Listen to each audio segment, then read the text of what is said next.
School ফাঁকি দিয়ে আসছো এখানে? স্কুল কি ছুটি হয়ে গেছে তোমাদের? হ্যাঁ,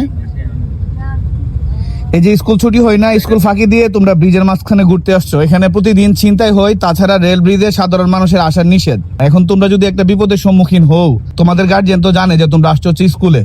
তো স্কুলে আসা যে তোমরা এখানে ব্রিজের মাঝখানে ঘুরতেছো, এখান থেকে যদি বাইসেন্স অ্যাক্সিডেন্টলি তুমি পড়ে যাও নিচে, এখান থেকে তো তুমি বাঁচতেও পারবে না। তুমি যে ছোট মানুষ, তোমার গার্জিয়ান তো তোমাকে খুঁজেও পাবে না যে তুমি কোথায় আছো। এটা কি তোমরা কাজটা ঠিক করছো? বাংলাদেশ রেলওয়ে উচ্চ বিদ্যালয়, ভৈরব, কিশোরগঞ্জে, তাই না? আপনারা দেখেছেন যে 13-14 বছরের কিছু বাচ্চা, ওরা হচ্ছে ভৈরব রেলওয়ে স্কুলে পড়ে।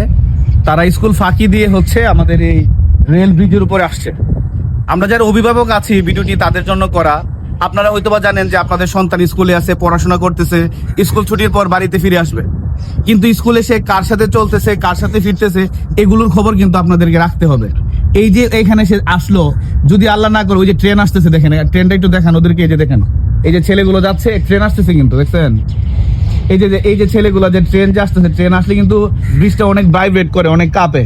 একটা ছেলে আল্লাহ না করুক যদি নিচে পড়ে যায়, তাহলে তো বাবা মা কখনো কল্পনাও করবে না যে তার ছেলে এই ব্রিজে এসে ব্রিজ থেকে নিচে পড়ছে। তো আমি আপনাদেরকে অনুরোধ করব, দয়া করে আপনার সন্তানকে শুধুমাত্র স্কুলে পাঠালেই হবে না, আপনার সন্তান কোথায় যাচ্ছে, কার সাথে চলতেছে, এই ব্যাপারটা অবশ্যই খেয়াল রাখবেন।